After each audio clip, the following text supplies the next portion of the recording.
કુમારભાઈ જેનો ઉલ્લેખ કરતા હતા, રશિયા અને યુક્રેનના યુદ્ધનો ઉલ્લેખ કર્યો ને એમ કહ્યું કે હાથમાં તિરંગો લઈ અને તમે ત્યાંથી નીકળતા હતા તો કોઈ સેનાના જવાનો રશિયાના હોય કે યુક્રેનના હોય એની ઉપર ફાયરિંગ નહોતા કરતા. અમે તો સ્કૂલમાં ભણતા નાના હતા ત્યારે ગીત ગાતા, વિજય વિશ્વ તિરંગા પ્યારા ઝંડા ઊંચા રહે હમારા. ત્યારે આપણને ખ્યાલ નહોતો કે વિજય વિશ્વ તિરંગા પ્યારા ઝંડા ઊંચા રહે અમારા એ ભાવના કઈ હશે. અજાણ્યા દેશની ધરતી ઉપર અજાણ્યા દેશના લશ્કરના દળો મરવા મારવા માટે એકબીજાની સામે ઊભા હોય, એની વચ્ચેથી તિરંગો લઈને આપણા દીકરા અને દીકરીઓ નીકળે અને એની બંદૂકના નાળચા નીચા થઈ જાય ને ત્યારે કહેવાય વિજય વિશ્વ તિરંગા પ્યારા.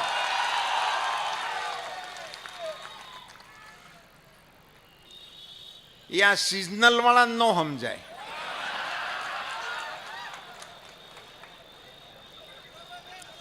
કેવી રીતે થાય? એને માટે રાજકીય ઈચ્છા શક્તિ સાથેના મજબૂત મનોબળના નેતાઓની જરૂર પડતી હોય છે. ત્યારે આ પ્રકારની ઘટનાઓ દુનિયાના પડ ઉપર આકાર લેતી હોય. મહાભારતના યુદ્ધકાળથી અત્યાર સુધી માત્ર સફેદ ઝંડો જ લડાઈના મેદાનમાં હાલે, બીજો એકેય ઝંડો ના હાલે. સફેદ ઝંડો ઊંચો કરી દો એટલે પછી શરણાગતિ કહેવાય. પછી એને પકડી લે, મારે નહીં, પણ શરણાગતિ કહેવાય. યુદ્ધનો નવો ઇતિહાસ લખા હે. એમાં યુદ્ધના ઇતિહાસકારોએ લખવું પડશે કે યુદ્ધના મેદાનમાં તિરંગો લઈને નીકળી શકાતું હતું ને એને કોઈ મારતું નહોતું. નવેસરથી લખા. પાકિસ્તાન વાળા લઈને નીકળી ગયા. ત્યાં પાકિસ્તાનના પત્રકારોએ પૂછ્યું કે તમને શરમ ન આવી, આ ભારતનો ઝંડો લઈને નીકળ્યા? પાકિસ્તાનના વિદ્યાર્થીઓએ પાકિસ્તાનના પત્રકારોને પાકિસ્તાનની ધરતી ઉપર જવાબ આપ્યો હતો, ત્યાં કોઈનું સલણ જ નથી, આ એક જ હાલે છે.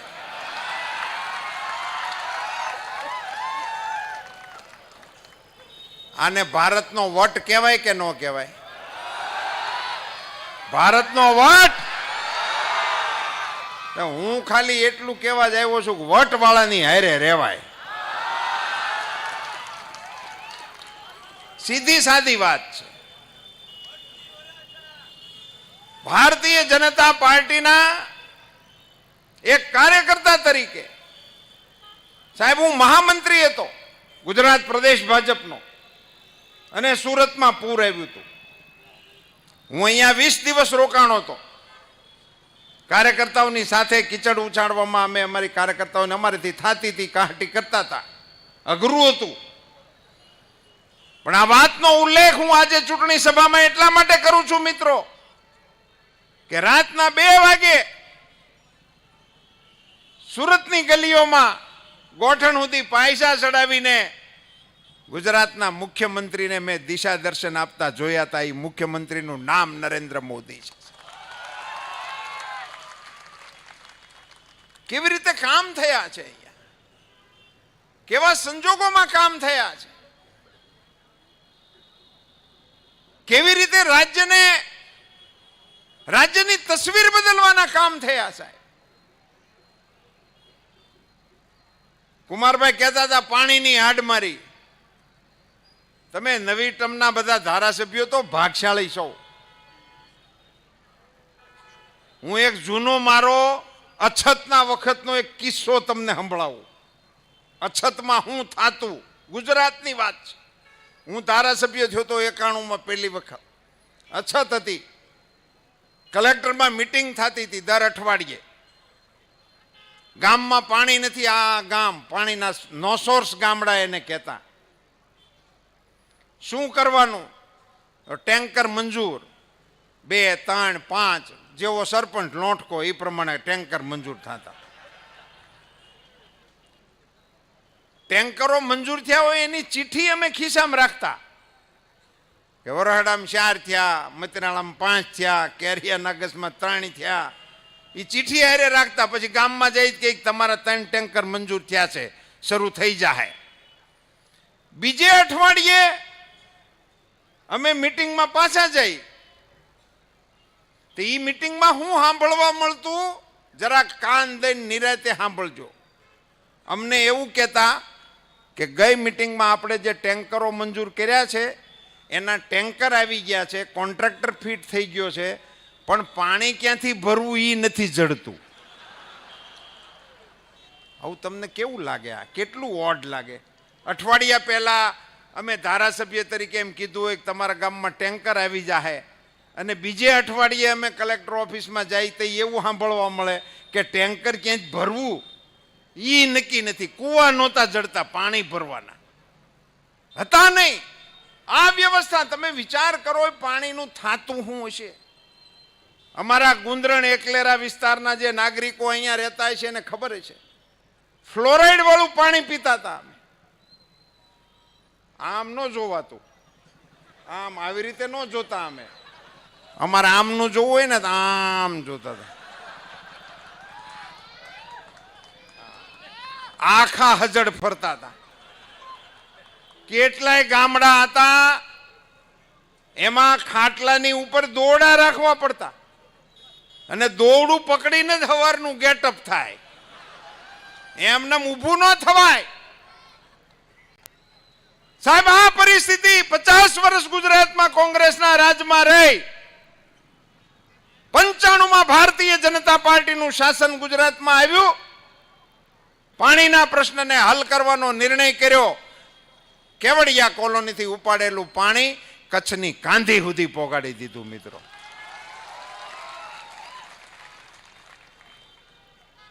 તમે બધા તો લોકગીત ગાઈ ગાઈને એક વાયના વખાણ કરતા ઠાકતા નથી. 12 વર્ષે નવાણ ગળાવ્યા, નવાણે નીરનો આવ્યા જીરે. તેડાવો જાણતલ, તેડાવો જોશી. ભાસ્કરભાઈ છે અમારે મંડાઈ તો હાઈ ક્લાસ ગાય.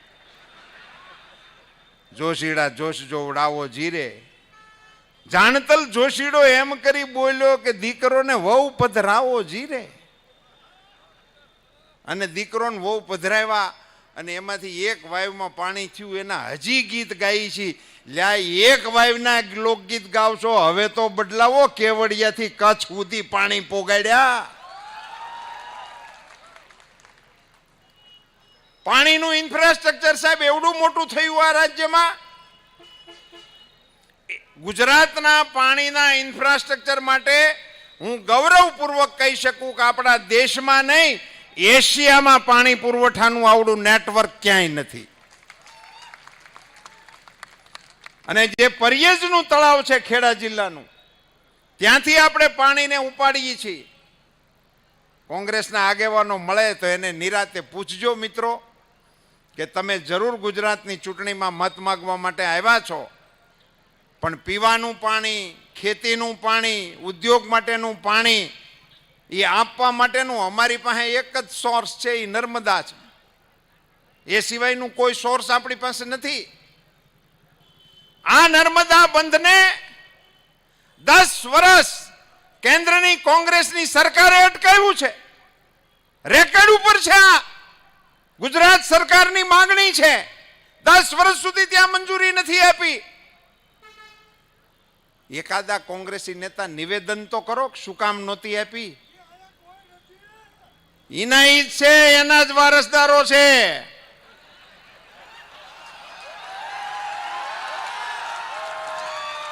દસ વર્ષ, એક દિવસ બે દિવસ નહીં, 10 વર્ષ. 2008માં ભારતીય જનતા પાર્ટીએ મને રાજ્યસભામાં મોકલ્યો હતો. મનમોહનસિંહજી વડાપ્રધાન હતા. રાજ્યસભામાં મારેથી આટલે દૂર બેસતા હતા. એના કાનમાં ધાક પડી જાય એટલી ત્રાડ પાડીને અમે માગણી કરતા હતા કે અમારી નર્મદા બંધની ઊંચાઈને મંજૂરી આપો. ના આપી. બહુ રેડું પાડું તો મારું માઇક બંધ કરી દે. વગર માઇકે એના કાનની ધાક પડી જાય એટલી ચીસો મેં રાજ્યસભામાં પાડી હતી. 10 વર્ષ મને તો અત્યારે આઘાત લાગે છે 10 વર્ષ સુધી આવી યોજનાને અટકાવવાનું કારણ શું હતું એટલું તો કહો. અને એના કારણો તમારી પાસે હોય તો બેશક ગુજરાતીઓના મત માટે ફરો, અને કારણો ન હોય તો શરમ કરો, મત ના માગો. 10 વર્ષ સુધી તમે અમને પાણી ન આપ્યું. અને સાહેબ એ યોજનાની મંજૂરી જે 10 વર્ષ સુધી આપણને ન મળી, આપ સૌના આશીર્વાદથી, દેશની જનતાના આશીર્વાદથી નરેન્દ્રભાઈને વડાપ્રધાન તરીકેની જવાબદારી સંભાળવાની તક મળી. વડાપ્રધાનની ઓફિસમાં નરેન્દ્રભાઈ દાખલ થયા, 17મા દિવસે ઢાળમાં પાણી આવે એમ મંજૂરી આવી ગઈ. આ લોકો એન્જિન ગોતે છે ને એને કહેજો કે આનું નામ ડબલ એન્જિન કહેવાય.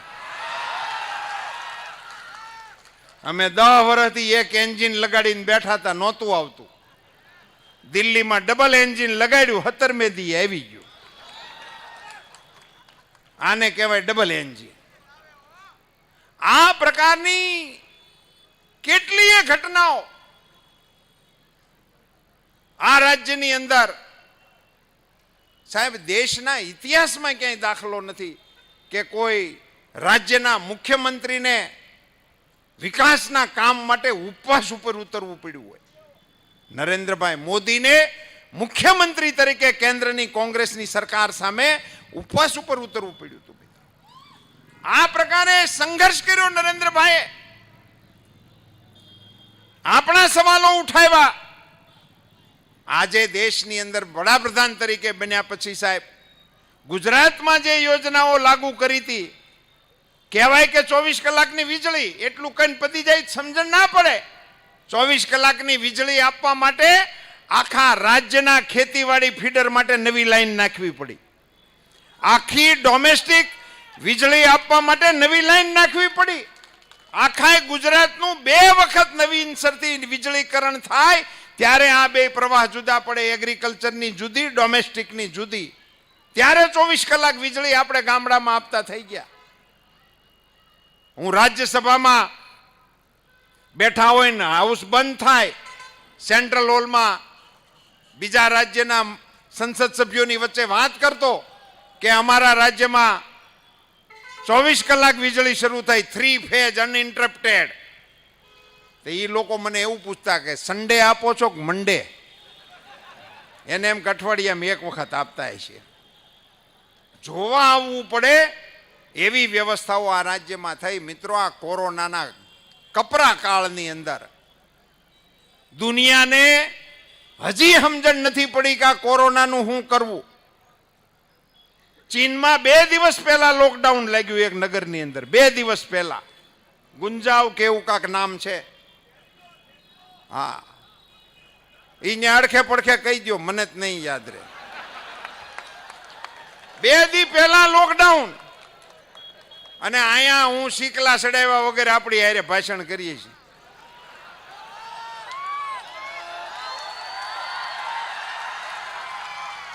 દર્શનાબેન અહીંયા અમારે શીકલામાં સમજાવવું ન પડે.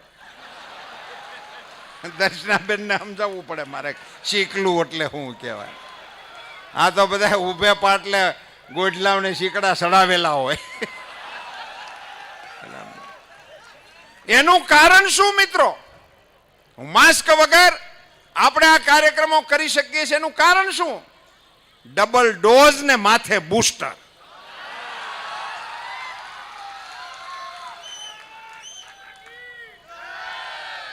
સાહેબ યાદ એટલું રાખજો કે આ કોરોના શરૂ થયો ને તઈ હું બધું બોલતા હતા, એને થોડાક યાદ રાખજો.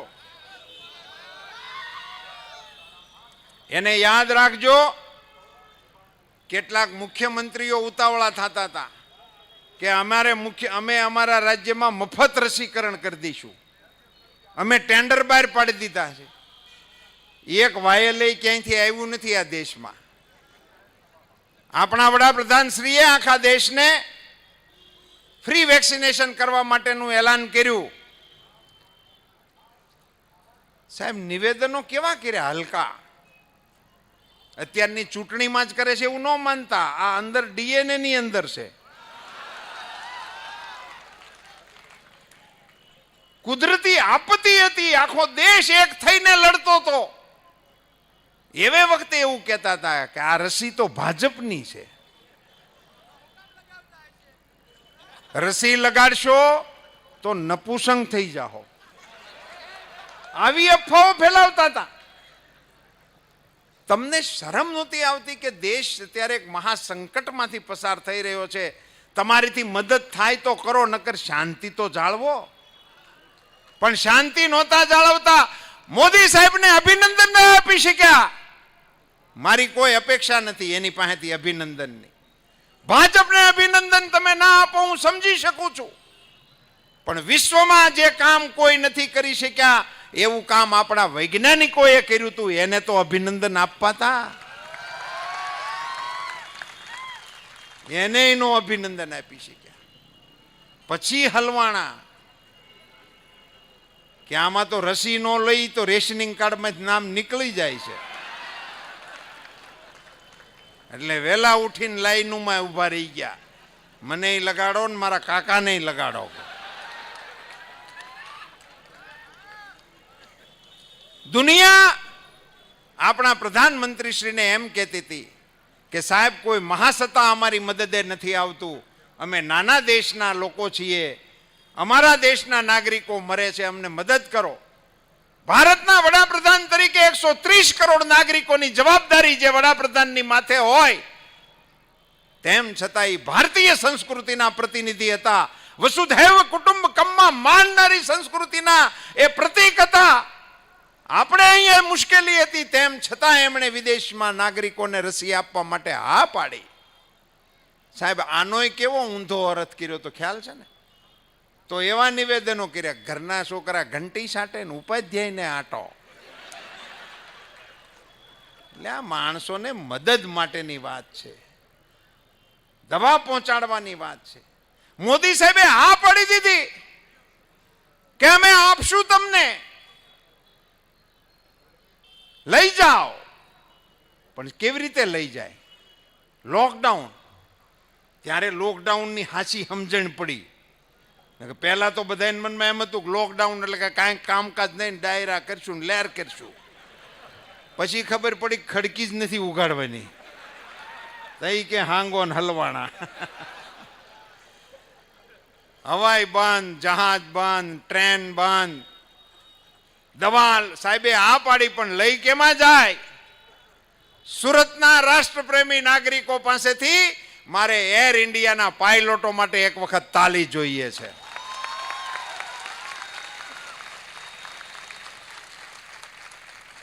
જ્યારે એ દેશના લોકો પોતાના નાગરિકોને બચાવવા માટે દવા લેવા આવી શકતા નહોતા, ત્યારે જાનની બાજી લગાવીને આપણા એર ઇન્ડિયાના પાયલોટોએ 100 દેશની અંદર દવા પોગાડવાનું કામ કર્યું, અને બીજા દેશમાં આપણા પરિવારના લોકો જે વસતા હતા એને ભારતમાં એના પરિવારની હારે ભેગા કરવાનું કામ કર્યું. એ એર ઇન્ડિયાના પાયલોટો માટે એક વખત. સાહેબ અમે તો ત્યારે રાજનીતિમાં નહોતા, એર ઇન્ડિયા બન્યું તેથી. અમે તો ભણતા હશું. એનો લોગો કોણે બનાવ્યો એ આપણને ખબર નથી, પણ મોટી મોટી મૂછું રાખતા હતા મનુભાઈ.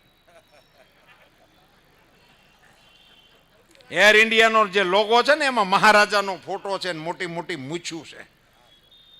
મારે આમ ડાયરામાં બેહવાનો શોખ ને, તેમાં આવું બધું મરદે આંબલી ને એવું બધું બહુ આવે. રણસિંગા વાગે, સુરા જાગે, કાયર ભાગે, કામ પડે મર્દોની હાકે, ધ્રુજે ધાકે, ધૂળ્યું ફાકે તોય લડે મેદાને મરવા, અમૃત વરવા મરદ કસુંબલ રંગ ચડે.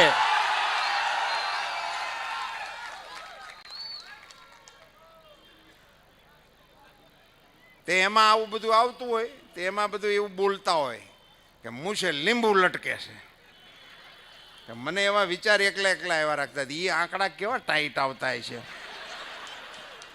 જેમાં લીંબુ ટીંગાઈ જતા છે. ભાઈ એવું કાંઈ હોય નહીં. પણ જ્યારે આપણા એર ઇન્ડિયાના પાયલોટોએ 100 દેશની અંદર દવા પોગાડી, ત્યારે એ મહારાજાના લોગોની મૂછ ઉપર લીંબુ લટકે છે એમ સાબિત કરી દીધું. આને દેશનો વટ કહેવાય કે ના કહેવાય? હવે કહેવાની જરૂર છે કે વટવાળાની ભેગા રહેવાય? સાહેબ, જે પ્રકારે પ્રધાનમંત્રી શ્રી નરેન્દ્રભાઈ મોદીજીએ હમણાં એક આઈએનએસ જહાજ નૌકા સેનાની અંદર દાખલ કર્યું, એ સમાચાર તમારી વચ્ચે આવ્યા હશે. તમે કદાચ ટીવીથી ઘણા લોકોએ એને દ્રશ્યોને જોયા પણ હશે,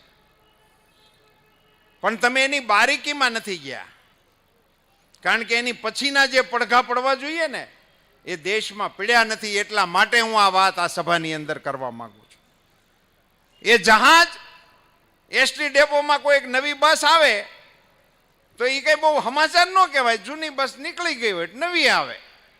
એમ નૌકાદળની અંદર એક જહાજ નવું આવે એ સમાચાર ન કહેવાય, પણ એ જહાજની કિંમત 20,000 કરોડ રૂપિયા છે.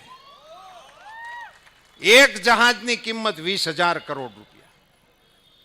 પણ મારા મતે એ પણ સમાચાર ન કહેવાય. આ તો હિન્દુસ્તાનનું નૌકાદળ છે, એમાં તો એક હથિયાર 1 લાખ કરોડનું હોઈ શકે. 20,000 કરોડનું જહાજ એ બહુ મોટી વાત ના કહેવાય, પણ મોટી વાત એ છે કે 20,000 કરોડનું આ જહાજ હોય 100% મેડ ઇન ઇન્ડિયા છે.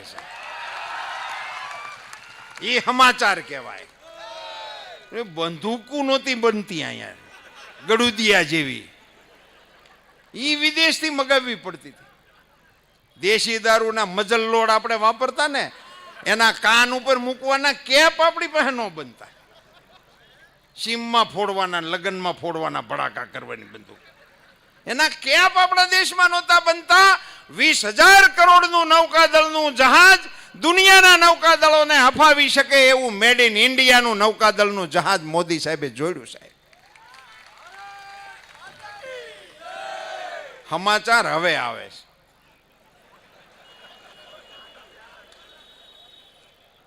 અત્યાર સુધી આ નૌકાદળના જહાજોની અંદર બ્રિટિશ રાજના વખતનું ચિહ્ન નૌકાદળના ધ્વજની અંદર હતું.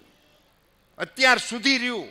ભારત આઝાદ થયું એને 75 વર્ષ થઈ ગયા. આપણે આઝાદીના અમૃત મહોત્સવની ઉજવણી કરી નાખી, પણ આપણા નૌકાદળના ધ્વજની અંદર એ વિક્ટોરિયા રાણીના સિમ્બોલો આપણા નૌકાદળના ધ્વજમાં 75 વર્ષ સુધી રહ્યા.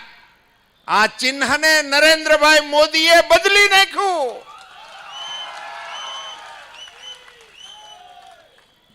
નાખ્યું. એની જગ્યાએ જે ચિહ્ન રાખ્યું છે દોસ્તો, વરાછાની આ ધરતી ઉપરથી કહેતા મને ગર્વ થાય છે, છત્રપતિ શિવાજી મહારાજના નૌકાદળમાં જે ચિહ્ન હતું એ ચિહ્ન હવે આપણા ભારતના નૌકાદળમાં આવ્યું. જય ભવાની, જય ભવાની. મિત્રો, તમને કલ્પના આવે છે છત્રપતિ શિવાજી મહારાજના નૌકાદળના એ વખતના સામ્રાજ્યની એની સેનામાં જે ઝંડો લાગતો હતો એ ચિહ્ન ભારતના નૌકાદળમાં નરેન્દ્રભાઈ મોદી વડાપ્રધાન ન હોય તો લાગે ખરું? લાગે? આમાં કોઈ શંકા? તો પછી કોઈ ફાલતુ મત આપવાનું વિચારાય? કોઈ વિચારવાનું મિત્રો કારણ જ નથી. આ બધી ઘટનાઓ હિન્દુસ્તાનના તખ્ત ઉપર ભારતના ઇતિહાસમાં બનવાની કોઈ સંભાવના નથી. બીજાની કેડે આ કામ થાય નહીં. આ કામ પોણિયાના માપના છે જ નહીં. મિત્રો, આ પ્રકારનું શાસન જ્યારે નરેન્દ્રભાઈ મોદી દેશને દોરવણી આપી રહ્યા હોય, મને હમણાં એક પત્રકારોએ પૂછ્યું હતું, એ કે આ તો ધારાસભાની ચૂંટણી છે, ગુજરાતની ચૂંટણી છે, અને તમે નરેન્દ્રભાઈનું નામ કેમ લીધા રાખો છો? મેં એને કીધું, મેં કહ્યું નરેન્દ્રભાઈ મોદી અમારા રણજીના ખેલાડી છે, હવે નેશનલ રમવા ગયા છે, અમારી ટીમના ખેલાડી છે, નેશનલ રમે છે, અમારું ગૌરવ છે. અને વિશ્વમાં અમારા નેતાનો વટ પડતો હોય તો અમે એનું નામ લઈ શું કામ ન લઈ? એ ગુજરાતી છે સાહેબ. આઝાદી પછી, આઝાદીના કાલખંડને યાદ કરો, એ વખતે પણ ગુજરાતના તખ્તા ઉપરથી મહાત્મા ગાંધી અને સરદાર વલ્લભભાઈ પટેલની જોડી કામ કરતી હતી, એટલે હિન્દુસ્તાનને આઝાદીનો રસ્તો મોકળો થયો હતો. આઝાદીના 75 વર્ષ પછી બીજી જોડ ત્યાં કામે લાગી, નરેન્દ્રભાઈ મોદી અને અમિત શાહ. 370 ની કલમનો એમણે આને અડી નો હકાય એવું બધું હાક્યું 75 વર્ષ. પણ ખોટો દાખલો કોઈ બોર્ડમાં ગણેલો હોય અને ભલો હેડમાસ્ટર ડસ્ટર મારે જેમ બોર્ડ સાફ કરે, એમ અમિત શાહે 370 ની કલમ કાઢી નાખી. હું તો રાજ્યસભામાં બેહું છું. અમિતભાઈ શાહ ઠરાવ જેથી રાજ્યસભામાં લાવ્યા અને એમણે જાહેર કર્યું કે 370 ની કલમ રદ કરવાનો પ્રસ્તાવ હું રજૂ કરું છું, તો હામીન સાવણી અડધી તો બેભાન થઈ ગઈ અને મગજમાં જ નહોતું ઉતરતું, આમ ધડામ કરતું કે ના આવી પડશે. બુસ્કોટ ફાડીને પડમાં ગયા. મેં કીધું હવે વયું ગયું ભાઈ, પાણી જવાનું હતું થઈ ગયું, હવે બેહો શાંતિથી. મિત્રો, આ બધા ઘટનાઓ એનું કારણ એટલે બને છે કે આપ સૌ એક ધારા કમળના નિશાન ઉપર મત આપો છો. આ બધી તાકાત ન્યાથી નીકળે છે. આ તાકાત કોઈ વ્યક્તિઓની તાકાત નથી મિત્રો. આ મતપેટીના માધ્યમથી કમળના નિશાન ઉપર આ દેશના નાગરિકો, આ રાજ્યના નાગરિકો જે તાકાતથી મતદાન કરે છે, એ તાકાત સત્તાની અંદર રાષ્ટ્ર માટે અને રાજ્ય માટે આપણા નેતાઓ વાપરે છે.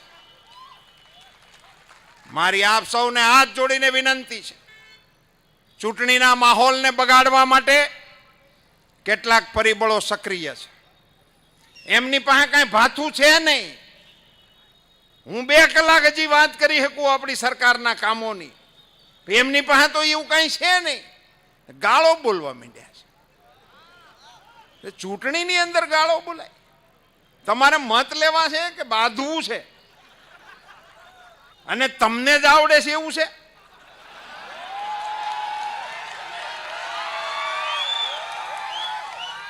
એના કઈ કોચિંગ ક્લાસ આવે છે? ગમે ત્યાં ગમે તે સ્કૂલમાં, ગમે તેવી હારામાં હારી સ્કૂલમાં ભણાવતા હોય એ છોકરાને ટપારી જોઈજો, ટોપરા જેવી દીહે. આપણને આઘાત લાગે કે આને એક ગીતાનો શ્લોક નથી આવડતો, આ ક્યાંથી શીખે એવો. એ આવી જ જાય. એને માટે ક્લાસ ન કરવા પડે. પણ એ તમારા કુળનું પ્રતીક છે, અમારા કુળનું આ પ્રતીક નથી. મારી આપ સૌને વિનંતી છે, સંપૂર્ણ શાંતિ સાથે ઉત્સવનું વાતાવરણ બનાવો ને. પેલા લોકશાહીનો ઉત્સવ છે આમાં હુંકારા તુકારા કરવાની ક્યાં જરૂર છે? તમે તમારી વાત માંડો. મેં તમારી સામે વિષયો રાખ્યા, આ વિષયોને કાપો. આમાં કઈ ખોટું હોય તો તમે કહો. જે ઘટનાઓ બનતી હોય, જે કિસ્સાઓ બનતા હોય, એને અંગેની ચર્ચા કરો અને તમારી વાત સમજાવીને, તમારા એજન્ડા સમજાવીને સરકાર પાસેથી તમે જનતાની મત માંગવાની કોશિશ કરો તો સમજી શકાય. પણ નરેન્દ્રભાઈ મોદી 2 દિવસ પહેલા સાહેબ G20 નું અધ્યક્ષ પદ વિશ્વના મંચ ઉપર આપણા નરેન્દ્રભાઈને સોંપાતું હતું. સાહેબ, નરેન્દ્રભાઈ હથોડી હાથમાં લેતા હતા, કન્યાકુમારીથી કાશ્મીર સુધીના લોકોના મનમાં એમ થતું હતું કે મારું ભારત આજે વિશ્વનું અધ્યક્ષ સ્થાન સ્વીકારી રહ્યું છે. એને ગાળ્યું દેવાની. અને દેવાવાળા કોણ છે? એને ગામમાં કોઈ ઉધાર માવોય નથી દેતું, ઈ છે. તમારી હેસિયત સંભાળીને તમે વાત કરો. આ બધું તો બધું શેરીઓમાં હાલતું હોય, હાલ્યા રાખે. આ ચૂંટણી કાલ પતી જાહે, તમે અમારી ગુજરાતની આબરૂ બગાડવા પેદા થયા છો. આ ગુજરાત છે, આ મહાત્મા ગાંધીનું ગુજરાત છે, આ સરદાર વલ્લભભાઈ પટેલનું ગુજરાત છે, આ જલારામ જોગીનું ગુજરાત છે, આ આપા ગીગાનું ગુજરાત છે. એ ગુજરાતને તમે કઈ જગ્યાએ લઈ જવા માંગો છો? અહીંયા નિશાળું નથી, શરમ કરો. આ ઈ રાજ્ય છે. આઝાદી પછી આપણે લોકશાહીમાં બધી આપણી સરકારો આવી, એબીસી ગમે તેની હોય. આઝાદી પહેલા અમારા શ્રીમંત સયાજીરાવ ગાયકવાડે અમારા અમરેલીની અંદર મફત ફરજિયાત શિક્ષણ શરૂ કર્યું હતું. હા, ધીરુભાઈને તારીખે યાદ છે. કઈ તારીખ હતી? મને તારીખ નથી યાદ. જૂનો વિદ્યાર્થી. અમરેલીમાં શરૂ કરેલું સાહેબ. અને સાહેબ સયાજીરાવ ગાયકવાડના શિક્ષણની અંદરથી આ દેશનું બંધારણ લખે ને એવા બાબા સાહેબ આંબેડકરને પ્રગટ કરવાનું કામ ગુજરાતની શિક્ષણ વ્યવસ્થાએ કર્યું છે. ત્યાં આવીને તમે અમને નિહાળ્યું ઉપદેશ આપશો. સુરતના મેયરને લઈને બેહો, મુંબઈ તમારે ત્યાંની જે કાંઈ રચના કરવી હોય એ તમારી યાર ચર્ચા કરશે. ગુજરાતની વાત તમે ના માંડી શકો. આ રાજ્યની અંદર સાહેબ નરેન્દ્રભાઈ મોદીએ શાળા પ્રવેશોત્સવ દાખલ કર્યો. 32% જેટલો ડ્રોપ આઉટ રેશિયો હતો. છોકરા ઉઠી જતા હતા. એને 3% સુધી લઈ આવ્યા. કેટલીય યોજનાઓ આપણા રાજ્યની અંદર પ્રથમ શરૂ થઈ. આજે દેશમાં ચાલે સાહેબ. મા કાર્ડ 2 લાખ રૂપિયાનું હતું. નરેન્દ્રભાઈ વડાપ્રધાન બન્યા 5 લાખ રૂપિયાનું આવ્યું. 3.5 કરોડ નાગરિકોએ આનો લાભ લીધો. 3.5 કરોડ નાગરિકોએ 5 લાખના દવાના કાર્ડનો લાભ લીધો. ગુજરાત સરકારનું કાર્ડ 2 લાખ રૂપિયાનું હતું. મારે આ વરસાછાની ધરતી ઉપરથી ગુજરાત સરકારને અભિનંદન આપવા છે કે મોદી સાહેબે 5 લાખનું કાર્ડ કર્યું તો ગુજરાત સરકારે 2 લાખના કાર્ડના 5 લાખ કરી દીધા. આને કહેવાય ડબલ એન્જિન. આ ગોતે છે ને એના દેખાડજો કે આને કહેવાય ડબલ એન્જિન. મોદી સાહેબે 5 લાખનું કાર્ડ આપ્યું તો ગુજરાત સરકારે પણ 5 લાખનું કાર્ડ કર્યું. ગુજરાતનું કાર્ડ હોય તો 5 લાખ રૂપિયાની સહાય, ભારત સરકારનું કાર્ડ હોય તો પણ 5 લાખ રૂપિયાની સહાય. સાહેબ નરેન્દ્રભાઈ મોદીએ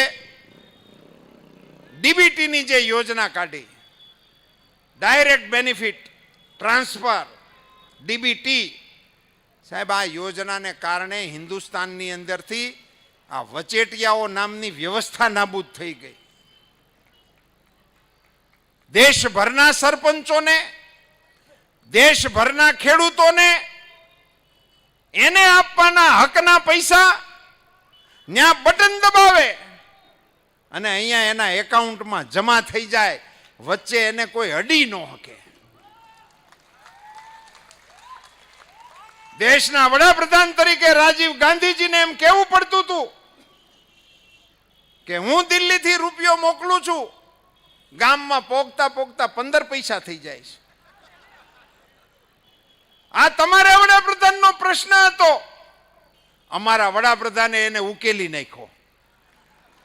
એક વખત તો આખી કોંગ્રેસે ભેગા થઈને નરેન્દ્રભાઈને અભિનંદન આપવા જોઈએ કે તમે આ રૂપિયો પોગાડવાનું શરૂ કર્યું. મને ધીરુભાઈ સરવૈયાએ કીધું કે આટલું બધું ટ્રાન્સપરન્ટ સાહેબ જોયું નહોતું અમે. અન્નકૂટ થાય ને આપણે પડવાનથી 32 ભાતના 56 ભોગ ધરાવ્યા હોય ભગવાનને, એના દર્શન કરાય, ખવાય નહીં.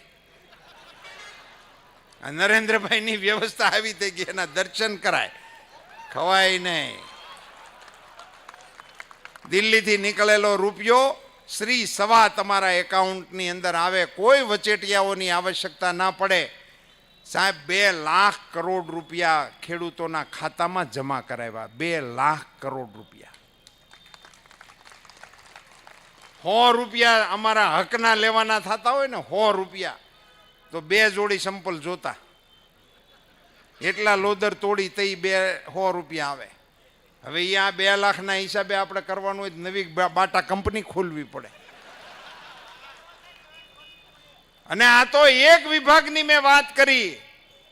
દેશની જુદી જુદી યોજનાઓ અંગે 25 લાખ કરોડ રૂપિયા ભારત સરકારના ટ્રાન્સફર થયા. 25 લાખ કરોડ રૂપિયા. આ પ્રકારની જે વ્યવસ્થાઓ દેશમાં આપણે ઊભી કરવામાં સક્ષમ થયા છીએ એના મૂળમાં ગુજરાતની સરકાર છે, એના મૂળમાં ગુજરાત ભારતીય જનતા પાર્ટી છે. એટલા માટે આ ગુજરાતની ચૂંટણીમાં મિત્રો ભારતીય જનતા પાર્ટીના તમામ ઉમેદવારોને અહીંયા આપણે કુમારભાઈ કાનાણી માટે મળ્યા છીએ. પણ એક પણ સીટ ક્યાંથી ન જાય એને માટેની વિનંતી કરવા માટે તમારી વચ્ચેથી આવ્યો છું. એક ટકોર કરવી છે મિત્રો. લોકસભામાં આપણી બહુમતી છે અને એને કારણે તમે અવારનવાર સમાચારો સાંભળતા હશો કે લોકસભામાં કાયદો આપણે મૂકીએ એટલે હોપટ નીકળી જાય, ત્યાં કોઈ રોકે એવું નથી. ત્યાંના બધાય હર્ડલ્સ નીકળી ગયા છે. પણ રાજ્યસભામાં હજી બમ્પ આવે છે, એ આ તમારા ધ્યાનમાં છે ને. અને એ રાજ્યસભામાં જે બમ્પ આવે છે ને એ વિધાનસભામાંથી નીકળે છે. એટલે વિધાનસભામાં જો આપણા ધારાસભ્યોની સંખ્યા તમે એટલી કરી દો કે ત્યાંથી એકેય બમ્પ દિલ્હી ભેગો ન થાય, એટલા માટે બધી જ સીટો ભારતીય જનતા પાર્ટી જીતે એવી વિનંતી કરવા માટે આવ્યો. એક વધારાની વિનંતી કરવી છે મિત્રો. કુમારભાઈ કાનાણી જીતી જાય, પ્રચંડ બહુમતીથી જીતી જાય, એનો મને અને તમને બધાને આનંદ હશે. પણ મિત્રો એક વખત ભારતીય જનતા પાર્ટી કાશી વિશ્વનાથ બાપુ, કાશી વિશ્વનાથનું કોરિડોર, 370ની કલમને, અયોધ્યાના રામ મંદિરને યાદ કરીને એમાં વિખવાદ કરનારાઓની એક વખત ડિપોઝિટ ખેંચી લ્યો એવું મતદાન કરો. એક વખત આ લોકોની ડિપોઝિટ કાઢી નાખો. એટલે આ સિઝનલ જે લોકો નીકળ્યા છે ને એને ફરી વખત એનું સ્થાન દેખાડી દો. એના મનમાં એવું છે કે અફવાઓ ફેલાવીને, ગાળી ગલોચ કરીને, તોફાનો કરીને મત મેળવીને અંદર ઘૂસી જવાતું હશે. મિત્રો ગુજરાતના મતદારોને છાજે એવી રીતે એક વખત એમને એમનું સ્થાન દેખાડી દો. આ ગુજરાતમાં ગાલી ગલોચ કરનારાઓની કોઈ જગ્યા નથી. આ ગુજરાતની અંદર સિઝનલ પાર્ટીઓ માટેની કોઈ જગ્યા નથી. આ રાજ્ય વિકાસ માટે મતદાન કરે છે.